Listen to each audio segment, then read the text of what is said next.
1945년 4월, 연합군 병사들은 나치 강제 수용소들을 해방시키기 시작했다. 그들이 발견한 것은 포로 수용소가 아니라 죽음의 공장이었다. 쌓여있는 시신들, 작동 중인 화장터들, 그리고 가죽과 뼈만 남은 생존자들이 있었다. 하지만 가장 잔혹한 일은 도착 전에 일어난 것이 아니었다. 바로 도착한 직후에 일어났다. 포로들은 나치 경비병들을 자기 손으로 처형했다. 명령도 재판도 한 개도 없었다. 일부는 일렬로 총살당했다. 다른 이들은 죽을 때까지 구타당했다. 많은 카포들과 SS 대원들이 그날 바로 조용히 기록도 없이 자비 없이 죽임을 당했다. 미군 병사들은 외면했다. 어떤 경우에는 도왔고 다른 경우에는 그저 개입하지 않았다. 다하우, 부헨발트, 베르겐-벨젠. 해방된 각 수용소는 거의 언급되지 않는 비공식 정의의 무대이기도 했다. 무엇이 그 처형들을 촉발시켰는가? 누가 그것을 허락했는가?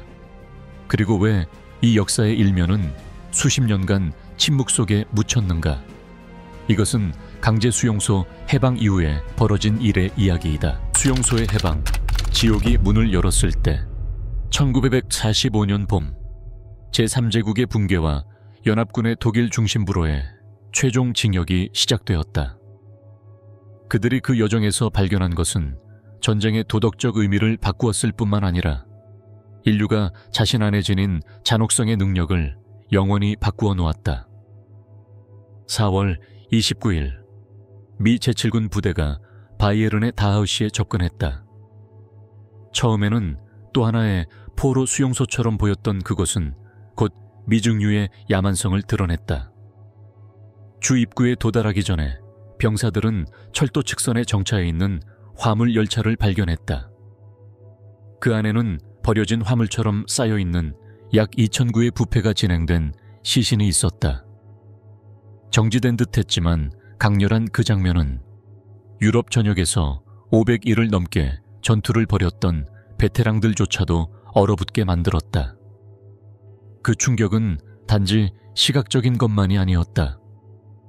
짙고 달콤하며 병적인 악취는 군복과 피부, 기억 속까지 스며들었다. 즉시 이해되거나 무시될 수 없는 존재감이었다. 그 다음은 전투가 아니라 설명할 수 없는 영역으로의 진입이었다. 수용소에 들어선 미군 병사들은 모든 육체적 존엄을 빼앗긴 인간의 형상을 마주했다. 뼈만 남은 듯한 남성들이 줄무늬 누더기를 두른 채 힘겹게 발을 끌며 다가왔고 그들은 그 순간 생명의 불확실한 약속을 구현하고 있었다. 많은 이들이 40kg도 되지 않았고 일어서지도 못하거나 한마디 말도 하기 전에 쓰러지곤 했다. 수용소 한 구석에는 세 사람이 흰 깃발을 들고 있었다. 스위스 적십자의 장교 1명과 SS 대원 2명이 단지의 공식 항복을 선언했다. 그 내부에는 3만 명이 넘는 포로들이 굶주림, 질병, 과밀의 상태로 살아남아 있었다. 몇백 명을 수용하도록 설계된 막새는 이제 1,000명이 넘는 사람들이 밀집해 있었다. 건물들 사이에는 마지막 날까지 버티지 못한 이들의 시신이 놓여 있었다. 병사들은 고문실, 시체들로 가득한 방, 여전히 뜨거운 화장터들을 발견했다. 어떤 시신은 몇 시간 전까지만 해도 살아있었고 다른 시신들은 이미 심하게 부패해 있었다. 구조적으로 기능적이고 정돈되어 있었던 이 시설들은 역설적인 논리를 드러냈다. 모든 공간이 비인간화와 희망의 체계적 제거를 극대화하도록 설계되어 있었다. 군사교리는 이 병사들이 적국의 군대를 상대하도록 훈련시켰을 뿐 산업화된 학살의 증거를 마주할 준비는 되어 있지 않았다. 항복한 적과 범죄자의 경계는 모호해졌다. 감정은 경악, 분노, 그리고 전례 없는 도덕적 마비 사이를 오갔다. 비슷한 장면은 여러 곳에서 반복되었다. 베르겐-벨젠에서는 영국군이 수많은 시체들 사이에 살아있는 6만 명의 포로를 발견했다. 아우슈비츠에서는 소련군이 인간의 머리카락, 틀니, 어린이 신발로 가득한 창고를 발견했다. 부헨발트에서는 미군이 2만 명이 넘는 생존자를 발견했으며 그중 수백 명은 어린이였다. 의심의 여지가 없는 상황 속에서 연합군의 반응은 단순한 군사작전이 아니었다. 오르드루프 수용소를 몇 주 전에 방문한 아이젠하워 장군은 발견된 모든 것을 체계적으로 기록하라고 명령했다. 사진, 영화, 증언들, 전략이 아닌 역사적 예견 때문이었다. 언젠가 이 공포가 그것을 경험하지 못한 이들에 의해 의심받게 될 것을 그는 이해하고 있었다. 포로들에게 해방은 단순한 육체적 사건이 아니라 깊은 정서적 균열이었다. 기쁨, 안도, 혼란, 분노, 모든 것이 하나의 순간에 집중되었고 그것은 전통적인 용어로는 설명할 수 없는 순간이었다. 권력의 전환은 급작스러웠다. 전능했던 이들, SS 경비병들과 협력자 카포들은 갑자기 그들의 피해자들과 같은 수준에 놓이게 되었다. 일부는 도망치려 했고 다른 이들은 포로로 변장했다. 그러나 아무도 자신의 얼굴을 지울 수는 없었고 다른 이들이 기억하는 그들의 행동을 지울 수도 없었다. 해방은 매뉴얼 없는 전환을 가져왔다. 군사교리는 전장 밖에서의 대량 범죄에 어떻게 대응할지를 제시하지 못했다. 전통적인 전쟁의 규범은 인간성의 모든 원칙을 위반한 적에게는 적용되지 않았다. 이 법적, 도덕적 공백 속에서 복잡한 인간의 반응들이 나타났다. 일부 병사들은 규율을 유지하려 했다. 다른 이들은 조용히 어떤 행동들이 일어나도록 허용했다. 공식적인 정의는 아직 그 무대에 존재하지 않았다. 존재했던 것은 오직 포로들의 삶을 규정지어왔던 무력감의 고리를 깨뜨리고자 하는 절박한 필요뿐이었다. 초기의 공식 보고서는 이 사건들을 축소했다. 초점은 당연하게도 나치의 공포를 기록하는 데 맞춰졌다. 그러나 해방의 그림자 속에서 감금 속의 저항만큼이나 어려운 윤리적 결정들이 형성되고 있었다. 이후의 침묵은 그 순간들을 지운 것이 아니라 단지 공적 언어로 말하지 않았을 뿐이다. 다하우의 해방은 단순한 구조가 아니었다. 그것은 정의로운 전쟁이라는 이상주의와 그 전쟁이 막고자 했던 잔혹한 현실 사이의 정면 충돌이었다. 그것은 위로 없는 계시의 순간이었다. 그곳에서 병사들은 피해자들만을 만난 것이 아니었다. 그들은 또한 준비 없이 잠시나마 기다릴 수 없는 정의의 집행자가 되는 가능성과 마주해야 했다. 다하우의 벽, 복수가 먼저 불을 뿜은 곳. 1945년 4월 29일 오후 다하우 강제 수용소 내에서 권력의 급격한 전환이 발생했다. 수십 년간 수만 명을 지배해온 억압의 기계는 몇 시간 만에 무너졌다. 이전의 지배자들은 갑자기 무장 해제된 채 자신들이 고문했던 이들과 방금 자신들이 목격한 것을 간신히 받아들이고 있는 병사들에게 둘러싸였다. SS의 고위 지휘관들은 연합군이 도착하기 직전에 수용소를 떠나 하급자들과 행정 인력만을 남겨두었다. 많은 이들이 변장을 시도하거나 포로들 사이에 섞이거나 의료진 역할을 가장했다.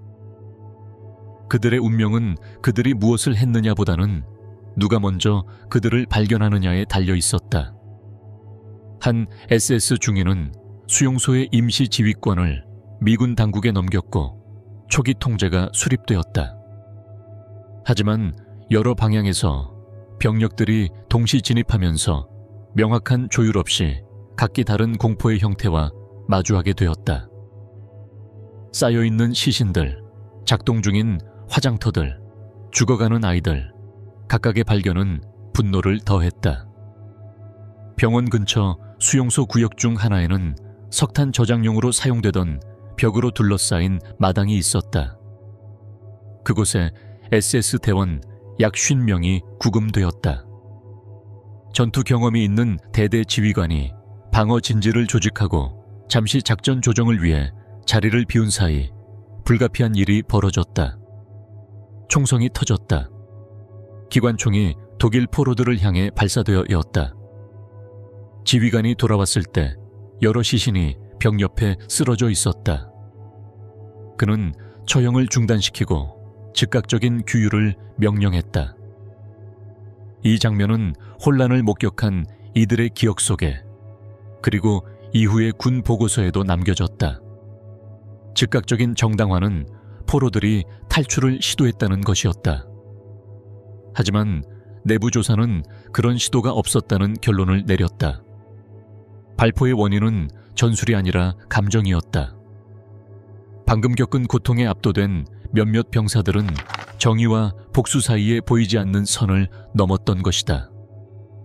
그날 같은 날 비슷한 사건들이 여러 차례 일어났다. 수용소 기차역 근처에서 4명의 독일 병사가 한 미군 장교에게 발견된 뒤 즉결 처형되었다. 그는 시체로 가득 찬 열차를 본 직후 병사들이 숨어있는 화물차를 찾았던 것이다. 그의 부하 중 한 명은 부상자들을 확인 사살했다. 수용소 본관 내부에서 미군 장교들은 독일 포로들을 소속에 따라 분류했다. 베어마우트 소속 병사들은 SS 인력과 분리되었고 SS 대원들은 제한구역으로 옮겨졌다.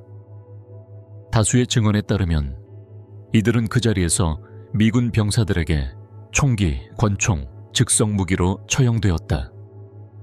그날 오후 처형된 인원의 총수는 논란의 대상이다. 일부 선정적인 자료는 수백 명의 사망자를 언급했지만 미군의 내부 조사에 기반한 가장 신뢰할 수 있는 보고서들은 30에서 50명 사이에 SS 대원이 항복 후 사살되었다고 추정하고 있다. 처형은 제복을 입은 인원에게만 한정되지 않았다. 이전 포로들 또한 보복을 가했다. 일부 경비원은 작업도구로 구타당했고 다른 이들은 시트로 목이 졸렸다. 카포들, 수용소 내에서 권력을 행사했던 포로들은 특히 강한 복수의 대상이 되었다. 그들 중 다수는 잔혹 행위의 이력과 명백한 특권으로 인해 식별이 가능했다. 어떤 경우에는 포로들이 동기를 미군 병사들과 공유했다. SS 문신을 보여주거나 흉터를 가리키거나 가족을 죽인 자의 이름을 말하곤 했다. 병사들 중 일부는 개입하지 않았을 뿐만 아니라 생존자들에게 즉석 무기를 제공하기도 했다. 개인의 책임과 집단의 분노 사이의 경계는 거의 구분할 수 없었다. 일부 미군 병사들은 린치를 목격하고도 개입하지 않았다. 다른 이들은 전쟁법을 준수하도록 훈련받았음에도 눈앞에서 벌어지는 직접적인 정의에 반대할 수 없었다. 그런 상황에서 법적 규범은 힘을 잃었다. 미국 육군은 공식 조사를 실시했다. 보고서를 맡은 중령은 제네바 협정 위반, 특히 항복한 포로에 대한 즉결 처형이 있었음을 확인했다. 여러 장교에 대해 군법 회의를 권고했으나 절차는 시작되지 않았다. 보고서는 바이에른 주 군정 책임자였던 조지 S. 패튼 장군에게 제출되었다. 다수의 출처에 따르면 그는 보고서를 별다른 조치 없이 기각했다. 묵시적인 정당화는 간단했다. 그런 광경을 본 병사들을 기소하는 것은 윤리적으로 지속 불가능하다는 것이었다. 사건을 검토한 군 법무관은 이 사건의 모순을 요약하는 결론을 남겼다. 일어난 일은 불법이지만 그것이 발생한 극단적 상황을 고려하지 않고는 평가할 수 없다. 다하우에서의 공포는 전통적인 도덕 틀을 무너뜨렸다는 것이 많은 장교들의 인식이었다. 수용소 내의 다른 상징적 장소들과 달리 석탄마당의 벽에는 아무런 표식도 없다. 그날 오후의 사건을 기리는 어떤 명판도 존재하지 않는다. 그 벽은 역할이 뒤바뀌고 해방자들이 전례 없는 윤리적 딜레마와 마주한 순간에 침묵하는 상징으로 남아있다. 악을 마주했을 때, 법이 충분하지 않을 경우 우리는 어떻게 행동해야 하는가? 포로들이 통제권을 잡았을 때 아무도 막을 수 없었던 복수. 1945년 4월 29일 다하우의 문이 열렸을 때 포로들은 달려나가거나 환호하지 않았다. 수년 동안 그들은 모든 희망이 위험하다는 것을 배웠다. 해방은 처음에는 당혹스러운 침묵이었다. 경비병들이 무장 해제되었고 연합군 병사들이 환상이 아니라는 것을 이해했을 때에야 진짜 반응이 시작되었다. SS가 부여한 수용소의 계층 구조는 즉시 붕괴되었다. 그 공백 속에서 오랫동안 억눌려 있던 감정이 솟구쳤다. 안도, 슬픔, 분노. 그 분노는 말이나 눈물로만 표현되지 않았다. 수년간 권력을 휘둘렀던 이들을 향한 행동으로 드러났다. 가장 먼저 지목된 것은 카포들이었다. SS가 통제 역할을 위임했던 포로들이다. 이들 역시 수감자였지만 많은 이들이 특권을 얻기 위해 동료들을 희생시키는 역할을 잔인하게 수용했다. 일부는 잔혹성으로, 다른 이들은 밀고나 폭행, 심지어 살인으로 악명을 떨쳤다. 그들의 몰락은 빠르고 격렬했다. 막사 안에서 카포들은 식별되어 끌려나와 즉흥적으로 만든 들보에 목이 매달리거나 수용소의 도구들로 구타당했다. 독일 경비병들과 달리 이들과 피해자들의 관계는 훨씬 더 가까웠기에 보복은 더욱 개인적이고 본능적이었다. 일부는 집단적으로, 일부는 밤중에, 증인도 재판도 없이 몰래 살해되었다. 경비병 중에는 수감자로 위장하려 했던 SS 대원들도 있었다. 그들은 제복을 벗었지만 팔 아래의 문신이나 알아볼 수 있는 얼굴, 잊히지 않은 과거의 행적은 숨길 수 없었다. 이들은 찾아내어 드러내지고 처형되었다. 무기는 종종 즉흥적이었다. 금속 파이프, 돌, 손수 만든 칼. 복수는 조직적이지는 않았지만 무자비했다. 혼란 속에서도 일부 미군 병사들은 개입했다. 공격자와 대상자를 분리하려 했고 질서를 세우고 린치를 막으려 했다. 하지만 많은 병사들은 상황을 이해하고 외면을 선택했다. 일부는 심지어 생존자들에게 무기를 제공하기도 했다. 공식적인 권위는 존재했지만 그 순간 실질적인 통제권은 자유를 되찾은 자들의 손에 있었다. 모든 폭력이 즉흥적인 것은 아니었다. 수용소의 일부 구역에서는 기초적인 형태의 조직적 정의가 등장했다. 행정이나 법률 경험이 있는 정치범들이 임시법정을 조직했다. 증언이 수집되고 혐의가 제시되고 판결이 내려졌다. 처형은 신속했지만 임의적이지 않았다. 혼돈 속에서도 박탈당했던 존엄에 가까운 정의를 추구하려 했다. 이 현상은 다하웨만 국한되지 않았다. 부엔발트에서는 지하 저항 조직이 협력자 명단을 준비해 두고 있었다. 나치가 철수하기 시작하자 포로들이 통제권을 장악했고 즉결 정의를 실행했다. 베르겐벨젠에서는 영국군이 더 엄격한 통제를 유지했지만 밤의 은폐 아래에서 보복이 이루어졌다. 보복의 정도와 방식은 상황에 따라 달랐지만 공통된 논리는 존재했다. 체계적으로 말살되었던 주체성을 되찾는 것이다. 많은 이들에게 그것은 단순한 복수가 아니라 최소한의 도덕적 질서를 회복하는 일이었다. 연합군 병사들의 반응은 다양했다. 어떤 이들은 자신이 목격한 것에 깊은 충격을 받았다. 다른 이들은 그것을 피할 수 없는, 어쩌면 정당한 반응으로 이해했다. 의사, 군목, 장교들은 일지에 법적으로는 정당화할 수 없지만 윤리적으로도 비난할 수 없는 일이라고 기록했다. 어떤 병사들은 차라리 포로들이 스스로 정의를 집행하는 것이 낫다고 느꼈다. 그것이 그들의 존엄성을 회복시키는 데 도움이 된다고 보았기 때문이다. 수년간 버려진 물건처럼 살아온 이들에게 자신의 가해자의 운명을 결정할 수 있다는 것은 극단적이지만 이해 가능한 방식의 인간성 회복이었다. 해방 이후 밤사이 폭력은 더욱 조용히 계속되었다. 막사 안에서는 카포들과 밀고자들이 소리 없이 살해되었다. 20에서 40명 사이가 그날 밤 질식, 교살 또는 조용한 구타로 목숨을 잃은 것으로 추정된다.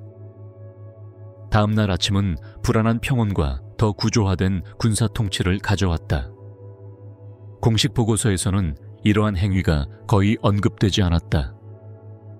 권력 이양 중 발생한 사건들, 민간인의 자발적 행동, 내부 긴장이라는 표현으로 대체되었다. 우선순위는 곧 위생정비, 식량 분배, 포로 이송으로 옮겨졌고 즉흥적인 보복은 질서 있는 서사의 일부가 되지 못했다. 많은 생존자들에게 이 사건들은 복잡한 비밀로 남았다. 자랑도 후회도 아니었다. 감정적 필요, 도덕적 정의, 전례 없는 억압체제에 대한 인간적인 반응이 혼합된 것이었다. 세월이 흐르며 일부는 증언을 남겼다. 다른 이들은 결코 입을 열지 않았다. 홀로코스트의 집단 기억 속에서 이 순간들은 흐릿한 가장자리로 남았다. 완전히 감춰지지도 온전히 인정받지도 않은 채 반란의 수용소들, 혼돈에서 피어난 정의. 수용소 인원에 대한 보복의 양상은 다하위에만 국한되지 않았다. 전쟁 마지막 몇 달 동안 해방된 일련의 강제 수용소들에서도 전개되었다. 각 해방은 시기, 생존 포로들의 상태, 해방군의 구성, 그리고 지역적 상황에 따라 고유한 성격을 띠었다. 하지만 해방 당시 SS 경비병이나 카포가 남아있던 대부분의 수용소에서 자발적 폭력부터 조직적 처형까지 다양한 형태의 보복이 발생했다.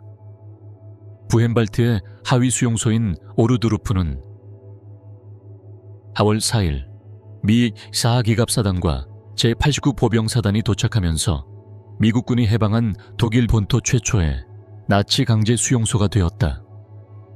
다하우나 다른 주요 수용소와 달리 오르드루프는 급히 폐쇄되었다. SS는 흔적을 지우기 위해 포로들에게 집단 묘지를 파헤치고 시신을 불태우게 한 뒤 이들까지 처형하고 미국군이 도착하기 전 도망쳤다. 그러나 경비병들이 도망쳤음에도 오르드루프에서도 보복이 있었다. 유니폼을 벗고 민간인 사이에 숨어있던 SS 대원 몇 명은 민간인에게 붙잡혀 미군에 넘겨졌거나 일부는 지역에 남아있던 전 포로들에게 직접 인도되었다.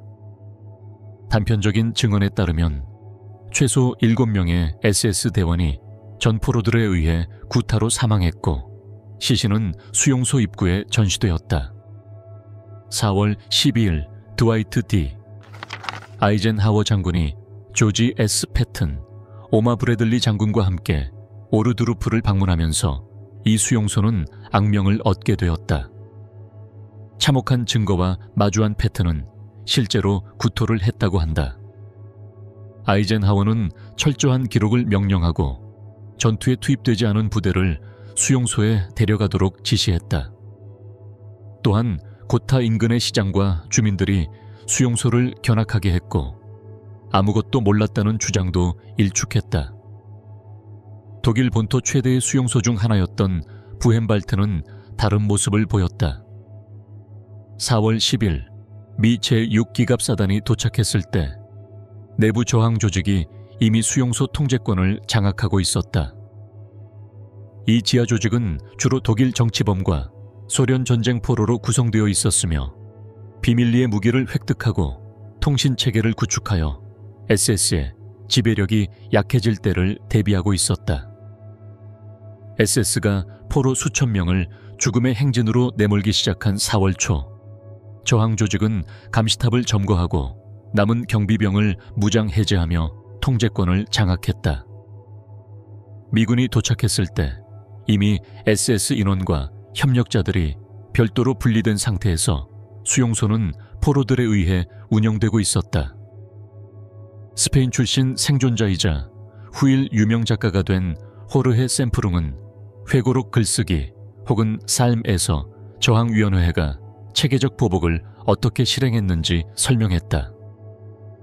국제수용소위원회는 명단을 작성해두고 있었다.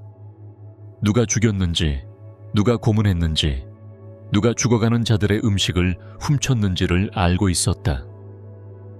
미국군이 도착했을 때 수십 명의 SS와 카포는 이미 무장포로들의 감시에 감옥에 갇혀 있었다. 부헨발트의 처형은 다하우의 자발적 폭력보다 훨씬 조직적이었다. 소련 전쟁 포로들의 증언에 따르면 SS 대원과 카포 약 80에서 100명이 포로위원회가 실시한 임시 재판을 거쳐 처형되었다. 방법은 교수형, 노획한 무기로의 총살, 심지어 과거 이들이 가했던 고문 자세를 억지로 취하게 한 뒤 실행하기도 했다. 미군은 이 포로 주도의 절차가 며칠간 계속되도록 사실상 허용했으며 군사 통제가 수립될 즈음에는 대부분의 가해자가 이미 보복을 당한 상태였다. 미 제12군단의 로버트 앨런 대령은 훗날 이렇게 말했다. 우리는 거꾸로 된 정의를 목격하고 있었지만 이 남성들이 겪은 일을 생각하면 우리가 그들을 심판할 자격이 있는가? 1945년 4월 15일 영국군이 해방한 베르겐벨제는 서방 수용소 중 가장 처참한 인도주의적 상황을 보여주었다. 영국 제11 기갑사단은 약 6만 명의 포로가 티푸스, 결핵, 이질 등 중증 질환에 시달리며 약 13,000구의 시신 사이에서 살아가는 참상을 발견했다. 최초로 들어간 영국 군의관은 지옥의 장소, 며칠간 물도 음식도 없이 살아있는 자들이 죽은 자들 사이에 누워있다고 묘사했다. 베르겐벨젠에서 가장 시급했던 것은 의료 지원이었고 안전이나 정의는 부차적이었다. 그러나 영국군은 수용소 인원에 대해 독자적인 접근 방식을 채택했다. 다하우나 부헨발트와는 달리 SS 포로들을 청소 작업에 동원했다. 약 80명의 SS 경비병들은 맨손으로 시신을 들고 집단 묘지에 운반하는 일을 강제로 맡았으며 질병 예방 장비는 허용되지 않았다. 영국군의 보고서에 따르면 약 20명의 SS 경비병이 이 과정에서 티푸스에 감염되어 며칠 내에 사망했다. 이런 강제 참여는 즉각적으로 폭력적이지는 않았지만 많은 경비병에게는 치명적인 보복이었고 자신들의 범죄, 물리적 증거와 마주하게 만드는 강력한 심리적 선언이기도 했다. 이를 감독했던 영국군 데릭싱턴 대위는 묻기 전 모든 얼굴을 보게 했다. 어떤 이는 울었고 어떤 이는 토했다. 난 아무런 감정도 느끼지 않았다고 전했다. 조직적 폭력은 다하우나 부헨발트에 비해 베르겐벨젠에서 덜 기록되었지만 생존자들의 증언에 따르면 밤이 되면 영국군의 시야 밖에서 확인된 카포나 밀고자에 대한 보복이 있었다. 폴란드 생존자인 요세프 로젠바서는 해가 지고 난 후 우리는 결산했다. 가장 잔혹했던 자들은 막사 뒤로 끌려갔다. 아침까지 살아남은 이는 드물었다고 회상했다. 소련군이 해방한 수용소들에서는 보복이 훨씬 광범위한 양상을 보였다. 1944년 7월 해방된 폴란드 루블린 근처의 마이다네크에서는 소련 당국이 경비병과 카포의 식별을 장려하며 공개 교수형에 처했다. 베를린 북쪽의 작센하우젠에서는 군사 통제 수립 이전에 포로들에 의한 광범위한 보복이 허용되었다. 가장 충격적인 사례 중 하나는 레보프 인근 야노프스카 수용소에서 발생했다. 이곳에서 서쪽으로 도망치려던 수십 명의 경비병이 소련군에 붙잡혔다. 지휘관은 이들을 포로 생존자들에게 넘기며 이들은 당신들이 심판하라고 말했다. 그날 밤 그 어떤 경비병도 살아남지 못했다. 이러한 해방 시나리오들 속의 양상은 단순한 자발적 폭력을 넘어 군사적 우선순위, 병사들의 개인적 반응, 생존자들의 심리적 필요 사이에 복잡한 상호작용을 드러낸다. 군 지휘관들은 기존 전쟁포로 처리 교리에서는 상상하지 못했던 전례 없는 상황들과 마주했다. 병사들과 장교들은 시스템화된 잔혹성의 증거 앞에서 각자의 도덕 틀에 따라 즉석에서 결정을 내려야 했다. 보복에 참여한 생존자들에게 이 순간들은 절대적 무력감의 세월을 뒤집는 주체성 회복이었다. 한 베르겐-벨젠 생존자는 나중에 이렇게 말했다. 우리에게 그것은 단순한 복수가 아니었다. 도덕 질서의 회복이었다. 인간의 모든 가치를 타락시킨 자들은 멀리 있는 법정이 아니라 그 범죄를 목격하고 어떻게든 살아남은 우리 앞에서 응답해야 했다. 다하우의 묵시적 허용부터 베르겐-벨젠의 통제된 접근까지 군의 보복 대응은 지휘 철학의 차이뿐 아니라 강제 수용소의 본질에 대한 인식의 급속한 진화를 반영한다. 해방이 이어지고 증거가 축적되면서 연합군은 보다 체계적으로 범죄를 기록하고 향후 재판을 위한 증거 보존에 나서게 된다. 그러나 해방 초기의 혼돈 속에서 나치 권위의 붕괴와 연합군 통치의 수립 사이의 공백에서 정의와 복수의 경계는 일시적으로 사라졌다. 그리고 이 틈에서 생존자들은 스스로 정의를 구현했고 그것은 공식 역사에서는 거의 사라졌지만 그들의 기억 속에는 지워지지 않는 흔적으로 남았다. 허용된 복수, 지휘관들이 외면했을 때 수용소 인원에 대한 포로들의 보복에 대한 공식 군사 반응은 깊은 양가적 태도를 드러낸다. 이론적으로 연합군은 적포로에 대한 명확한 법적 틀 아래에서 작전하고 있었다. 1899년과 1997년 헤이그 협약, 1929년 제네바 협약은 항복한 전투원이 어떤 행동을 했든 보호받을 권리가 있음을 명시하고 있다. 그러나 강제 수용소 체제의 전례 없는 범죄성과 직면한 상황에서 많은 지휘관들은 이러한 원칙을 일시적으로 중단하는 신중한 결정을 내렸다. 조지 S. 패튼 장군이 다하우 사건 조사를 처리한 방식은 형식적 군법과 상황적 도덕 판단 사이의 긴장을 잘 보여준다. 바이에른 군정장관으로서 패튼은 조셉 휘테커 중령으로부터 미군 병력의 전쟁법 위반을 문서화한 상세 보고서를 받았다. 보고서에는 선서 증언, 사진 증거, 군사 재판 권고가 포함되어 있었다. 그러나 패튼은 이 권고를 따르지 않고 보고서를 찢어 없애며 사실상 조사를 묻어버렸다고 전해진다.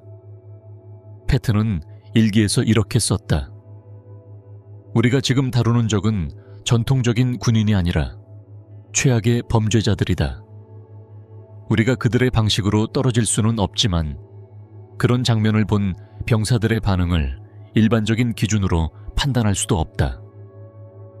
이러한 관점, 기존 군사 정의 체계가 전례 없는 범죄에 대응하기에는 부적절하다는 인식은 해방전선 전반의 지휘 결정을 관통했다. 작전 차원에서는 의도적인 감독 공백으로 이어졌다. 다하우의 석탄 마당에서의 처형을 중단시키려 했던 펠릭스 스파크스 중령은 다른 형태의 보복에 대해서는 관대했다. 작전 후 보고서에서 그는 자신의 병사들이 SS 인원을 분리해 처리했다고 기록했지만 그 처리가 무엇을 의미했는지는 명시하지 않았다. 마찬가지로 전 포로들이 확인된 카포들을 공격하고 있다는 보고를 받았을 때 그는 장교들에게 경계보안 유지에 집중하라고 지시하며 수용소 내부 문제에 개입하지 않았다. 이 시기에 군 헌병 보고서들은 포로 보복을 기록하면서도 체계적인 모호함을 담고 있다. 한 예시 보고는 이렇게 기록한다. 확인되지 않은 전 포로들이 수용소 인원에 대해 무단 징벌 행위에 관여한 것으로 보임. 군 헌병은 인력 부족과 의료 상황에 우선순위로 개입하지 못함. 이런 관료적 표현은 실제로는 복수에 의한 살인을 은폐하면서도 그 사건이 있었음을 문서화함으로써 연합군의 책임을 지우지 않는 결과를 낳았다. 국제 적십자사도 여러 해방 장소에 있었지만 엄격히 중립을 유지하며 생존자에 대한 인도적 지원에만 집중했다. 그러나 내부 통신은 보복에 대한 인지를 보여준다. 다하우에 있던 스위스 대표는 제네바 본부에 군 당국이 일시적으로 포로에 대한 정상적인 절차를 중단한 것으로 보임. 상황을 고려하면 불가피할 수도 있음. 우리의 역할은 긴급한 도움이 필요한 생존자들에게 집중되어야 함이라고 보고했다. 강제 수용소 인원의 법적 지위는 이러한 접근을 가능하게 한 회색 지대에 있었다. 이론상으로는 제네바 협약에 따라 보호받아야 할 전쟁포로였지만 인도에 반한 범죄에 가담한 그들은 연합군 장교들의 인식 속에서 완전히 다른 범주로 간주되었다. 맥스웰 테일러 소장은 이를 간결하게 요약했다.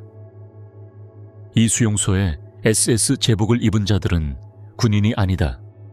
그들은 간수이며 사형 집행인이다. 전쟁의 규칙은 그런 자들을 염두에 두고 만들어지지 않았다. 이런 모호함은 문서 기록에도 영향을 미쳤다. SS 경비병들이 처형된 경우 보고서에는 도주 시 사망 또는 보안 작전 중 사망 등으로 분류되기도 했고 어떤 경우에는 아예 기록되지 않아 통계적 공백이 실제 보복 규모를 가리는 결과를 낳았다. 해방을 목격한 군 목사들은 이러한 도덕 계산에 대해 특히 통찰력 있는 시각을 제공했다. 부헨발트에 미군과 함께 들어갔던 라비 허셸 셰크터는 훗날 영적 관점에서 보았을 때 나는 심지어 이런 괴물들의 살인조차 정당화할 수 없었다.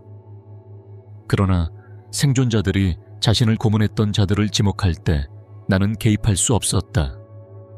그 순간 기존의 도덕성은 이곳에서 벌어진 일을 설명해주지 못한다는 것을 깨달았다. 고 회상했다. 기독교 군목들도 유사한 견해를 밝혔다. 다하우에 함께 있었던 에드워드 도일 신부는 보고서에 이렇게 적었다. 교회는 용서를 가르치지만 정의 또한 가르친다. 이런 범죄를 감당할 정의란 무엇인가? 어쩌면 오직 고통을 직접 겪은 자들에 의해 집행된 정의뿐일 것이다. 군사 지휘관들에게는 보다 완전한 통제를 확립하기 전 잠깐 동안의 비공식 보복 기간을 허용하는 것이 빠른 해결책이었다. 이 접근은 가장 악명 높은 가해자들을 제거하면서 전쟁 범죄 재판을 위한 증거 수집과 절차 마련을 위한 정돈된 과정 수립을 가능하게 했다. 이 비공식 정책은 나치 체제와 연합군 군정 사이에 과도기적 정의를 형성했다. 이는 생존자들에게 하나의 이행 통로, 국제 정의의 느린 메커니즘이 작동하기 전에 가장 가까운 가해자들에게 마지막 결산을 할 수 있는 기회를 제공했다. 법 없는 정의, 연합군이 경계를 넘은 날. 항복한 수용소 인원에 대한 처형은 깊은 윤리적 딜레마를 드러낸다. 법적으로는 무장 해제된 적 전투원을 살해하는 행위는 그들의 과거 행위와 무관하게 전쟁 범죄에 해당한다. 그러나 이러한 처형의 맥락, 조직적 대량 학살의 증거와의 즉각적인 대면은 전통적인 도덕 틀을 무력화시킨다. 법적 원칙과 감정적 반응 사이의 이 긴장은 극단적 잔혹 앞에서 정의가 어떻게 작동해야 하는지에 대한 근본적인 질문을 던진다. 법적 입장은 명확하다. 헤이그 협약은 항복한 적은 인간적으로 대우받아야 함을 규정했고, 1929년 제네바 협약은 무기를 내려놓은 포로에 대한 모든 형태의 살인, 신체적 학대, 고문을 명시적으로 금지했다. 이런 기준에 따르면 다하우 및 기타 수용소에서의 SS 경비병 처형은 명백한 전쟁법 위반이다. 그러나 동일한 법적 틀은 수용소 내에서 자행된 범죄를 예방하거나 처벌하는 데 완전히 무력했다. 나치는 국제인도법의 모든 원칙을 체계적으로 위반하며 수백만 명을 죽음으로 몰아넣는 죽음의 기계를 운용했다. 전통적인 정의 체계는 이 정도의 범죄를 다루기에 역부족이었다. 철학자 한나 아렌트는 홀로코스트를 반성하며 급진적 악이라는 개념을 제시했다. 이는 인간의 보통 악의를 넘어서는 체계적이고 비인간적인 작동을 가리킨다. 그녀는 이러한 맥락에서는 기존의 도덕 법률적 정의 체계가 일시적으로 붕괴될 수 있으며 새로운 윤리적 대응이 요구된다고 주장했다. 복수행위에 참여한 생존자들에게 추상적인 법적 원칙은 체계적 학대의 실제 경험 앞에서 의미가 없었다. 많은 이들은 재판의 절차 보장이나 증거 기준, 그리고 잠재적 관용이 자신들이 겪은 고통을 결코 정당하게 다룰 수 없다고 느꼈다. 다하우의 한 생존자는 카포를 구타해 사망하게 한 자신의 행동을 복수로가 아니라 뒤틀린 세계의 도덕 질서를 회복하는 행위로 설명했다. 재판은 명확한 증거와 구체적 범죄를 요구하지만 매일 반복되던 심리적 고문, 다른 포로들을 재미삼아 때리는 광경을 어떻게 문서화할 수 있겠는가? 개인 행위 중심의 사법 체계는 조직적 비인간화에 적절히 대응할 수 없었다. 해방 병사들의 관점은 이 윤리적 계산에 또 다른 차원을 더했다. 군사 법률을 존중하도록 훈련받은 병사들은 산업적 학살의 증거와 마주하며 기본 원칙들을 의심하게 되었다. 적포로에 대한 통상적인 규칙들은 가스실과 화장터의 그림자 아래에서 하찮고 모욕적으로 느껴졌다. 한 미군 장교는 가족에게 이렇게 썼다. 여기서 본 것을 통해 나는 왜 신이 소돔을 멸망시켰는지 이해하게 되었다. 세상에는 존재해서는 안 되는 악이 있다. 군사적 훈련과 도덕적 분노 사이의 긴장은 병사들을 불가능한 상황에 몰아넣었다. 다하우에서 항복한 SS 인원을 향해 총을 쐈던 기관총 사수는 이후 자신의 행동을 몸에서 빠져나와 자신을 바라보는 듯한 공포와 함께 제어할 수 없었다고 묘사했다. 다른 이들은 일시적인 도덕적 명료성을 느꼈다고 했다. 그 순간에는 무장 해제된 적을 죽여서는 안 된다는 통상적인 제한이 적용되지 않는다고 확신했다고 한다. 이런 기존 도덕의 일시적 정지를 철학자 마이클 월전은 더러운 손의 문제라 표현한다. 극단적 위기의 상황에서 통상적인 도덕 금기가 일시적으로 초월될 수 있지만 그 위반의 도덕적 오점은 사라지지 않는다. 복수를 허용하거나 가담한 병사는 진정한 정의의 요구로 반응했을 수 있지만 여전히 더 깊은 원칙을 위반한 책임을 짊어지게 된다. 이 윤리적 복잡성은 개인의 행동을 넘어서 기관의 대응에도 적용된다. 보복을 묵인하면서도 공식적으로 부인했던 군 지휘부는 도덕적 타협을 범한 것이다. 공식적인 승인 없이 사적 처벌의 공간을 제공함으로써 기존 정의체계의 한계를 인정하면서도 그 결과에 대한 제도적 책임은 회피한 셈이다. 뉘른베르크 재판의 검사였던 법률가 텔포드 테일러는 해방 중의 보복 행위에 대해 복수와 정의 사이의 회색 지대라고 표현했다. 이는 전례 없는 범죄를 다루기 위한 기존 법적 틀의 부적합함을 반영하는 것이었다. 뉘른베르크식 형식적 정의가 도달하기까지 수개월이 걸렸고 그 사이 인간적인 본능적 대응이 그 공백을 채웠다. 의무론적 관점에서는 포로를 살해하는 행위는 그가 어떤 범죄를 저질렀든 간에 본질적으로 잘못된 행위다. 반면 결과론적 관점에서는 생존자의 심리적 해소나 향후 잔혹행위의 억지라는 결과를 전제로 보복을 정당화할 수 있다. 그러나 어느 틀도 이 사건들의 도덕적 복잡성을 완전히 포착하지 못한다. 아마도 가장 도전적인 질문은 극단적 상황에서의 도덕적 책임이다. 보복에 참여했거나 이를 방치한 해방자와 생존자들은 대부분의 인간이 경험하지 못한 극도의 도덕적 충격 속에서 행동했다. 이 맥락은 전쟁법 위반에 대한 책임을 감경시키는가? 아니면 단지 설명해 주는가? 프리모 레비는 수용소에서의 도덕 판단을 되짚으며 회색 지대라는 개념을 제시했다. 이는 선과 악의 경계가 극심한 압력 아래에서 흐려지는 공간이다. 해방 이후의 보복은 또 다른 유형의 회색 지대일 수 있다. 정상적인 도덕 질서가 일시적으로 멈춘 공간에서 벌어진 범죄에 대한 응답이었다. 이러한 보복은 공식 기록에서 거의 빠져 있다. 집단적으로 불편한 질문들을 피하고 나치의 잔혹성과 뉘른베르크의 법적 절차에 집중하는 것이 더 쉬웠다. 역사학자 로버트 H. 압주거는 이 모호함을 다음과 같이 정리했다. 인류가 가장 어두운 장을 마주한 그 순간, 정의와 복수, 정당한 분노와 제어되지 않은 경로 사이의 경계는 거의 식별 불가능해졌다.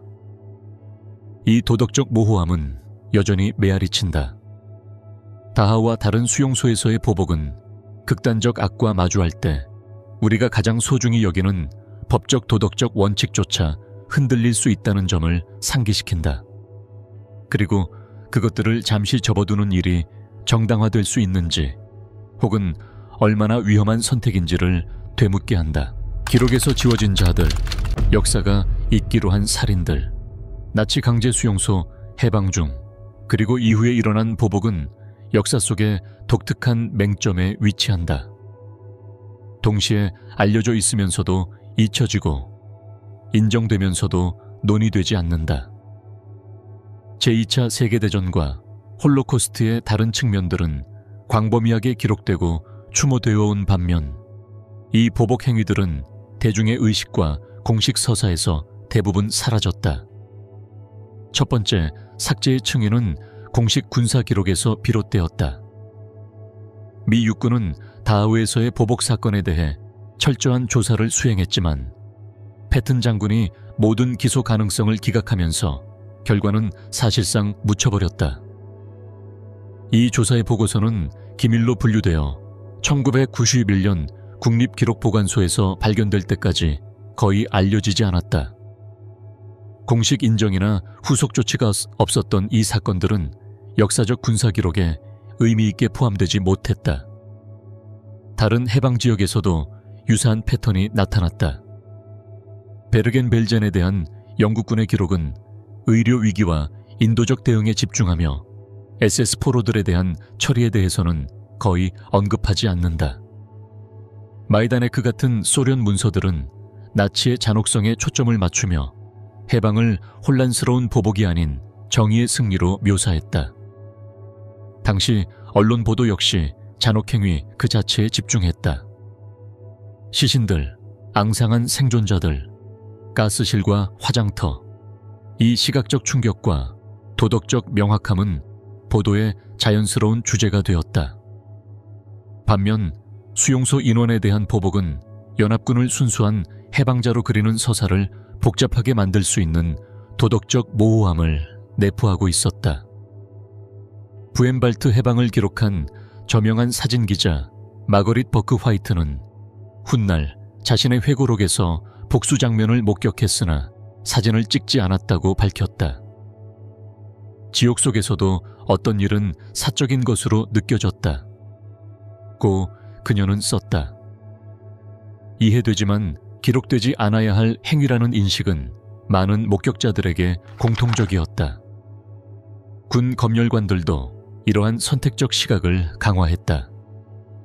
해방 사진들은 뉴스통신사에 배포되기 전 철저히 검열되었고, 보복 장면이 담긴 사진들은 일관되게 제외되었다. 대중에게 제시된 내러티브는 구호와 인도적 지원에 초점을 맞췄으며 실제 현장에서 벌어진 복수와는 무관했다. 전후 정치도 이러한 선택적 기억을 강화했다. 냉전이 시작되며 서방의 내러티브는 민주주의 사회와 전체주의 체제 간의 도덕적 차이를 강조했다. 연합군 병사들이 때때로 법을 어겼다는 것을 인정하는 것은 이 서사를 복잡하게 만들었다. 나치의 악행에 대한 국제재판을 강조하는 것이 수용소에서 즉각적으로 실행된 비공식 정의보다 훨씬 다루기 쉬웠다. 홀로코스트 초기 연구도 이 주제를 신중하게 다뤘다. 학계는 주로 나치 범죄의 문서화와 그 가능성에 대한 이해에 초점을 맞췄으며, 생존자들의 보복 행위는 부차적인 문제로 여겨졌다. 많은 역사학자들은 이 주제가 부정론자나 상대화하려는 자들에게 악용될 수 있다는 우려로 인해 회피하기도 했다. 이로 인해 역사학자 마이클 베렌바움이 침묵의 지대라 부른 것이 형성되었다. 명확히 부정되지는 않았지만 보다 넓은 서사에 통합되지 못한 역사적 측면들이다. 해방 중의 보복은 그런 침묵의 지대 중 하나다. 군사 역사학자들도 이 사건들을 회피했다. 제2차 세계대전 작전사에 대한 방대한 문헌 속에서도 강제 수용소 해방은 인도적 임무로 간략히 언급될 뿐 군사적, 도덕적 도전으로서의 성격은 거의 다뤄지지 않았다. 다하위의 제45 보병사단, 부헨발트의 제6기갑사단, 베르겐 벨젠의 영국 제11 기갑사단 같은 부대의 표준 전사들은 잔혹행위의 발견은 언급하지만 병사들이 그에 대해 감정적으로나 윤리적으로 어떻게 반응했는지는 거의 서술하지 않는다. 이러한 요소들의 복합 효과는 역사적 공백을 형성했다. 보복은 존재했지만 맥락이나 도덕적 틀 없이 기록되었거나 누락되었다. 언급될 경우에도 고립된 이례적 사건으로 취급되었으며 해방지에서 반복적으로 나타난 인간의 본능적 반응이라는 체계적 패턴으로는 보지 않았다. 이 선택적 기억은 홀로코스트와 군사윤리에 대한 이해에 영향을 미쳤다. 이러한 사건들에 대한 적절한 인정 없이는 해방에 대한 우리의 인식은 불완전하고 다소 이상화된 채로 남는다. 생존자들이 연합군 병사들을 껴안는 장면 같은 미화된 이미지들은 잔혹행위에 대한 복합적이고 불완전한 인간 반응의 현실을 흐리게 만든다. 최근 수십 년 동안 보다 세심한 역사 기술이 이 공백을 메우기 시작했다. 다니엘 골드하겐, 로버트 압주그, 데보라 드워크 등의 역사학자들은 보복을 해방과 그 여파의 서사에 통합하기 시작했다. 홀로코스트 박물관과 추모관들도 점차 저항과 보복 행위를 포함한 생존자들의 경험 전반을 인정하는 복합적인 시각을 반영하기 시작했다. 무엇보다도 슈아 재단과 같은 기관들이 수집한 생존자들의 증언 속에서 이 사건에 대한 언급이 점차 증가하고 있다.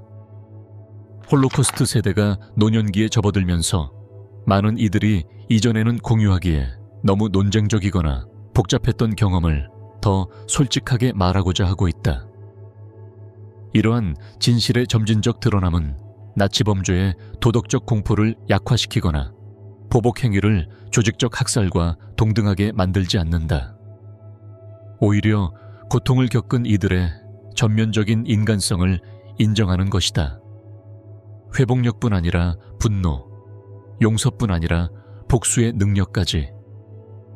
생존자 프리모 레비는 이렇게 썼다. 우리는 성인도 철학자도 아니다.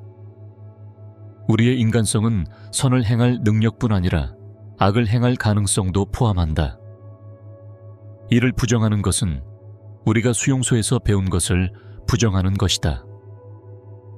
다우, 부헨발트, 베르겐-벨젠, 그리고 다른 수용소에서의 보복은 극단적 악에 대한 인간의 반응이 얼마나 복합적인지를 보여주는 증언이다. 그것은 완전히 정당화되지도 않고 그 맥락 없이 이해될 수도 없는 순간들이다.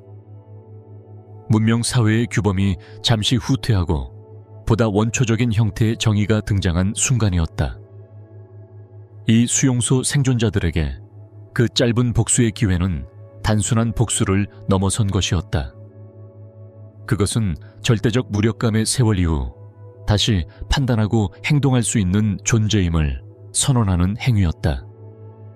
그들의 선택이 지닌 도덕적 복잡성은 그들이 견뎌야 했던 불가능한 상황을 반영한다.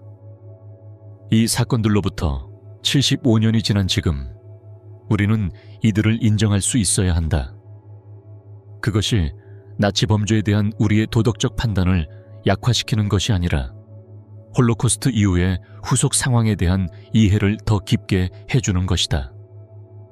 그것은 극단적 악 앞에서 도덕적 확실성마저 흔들릴 수 있다는 점을 일깨워주며 우리 시대를 위한 더 완전하고 정직한 성찰의 토대를 제공한다.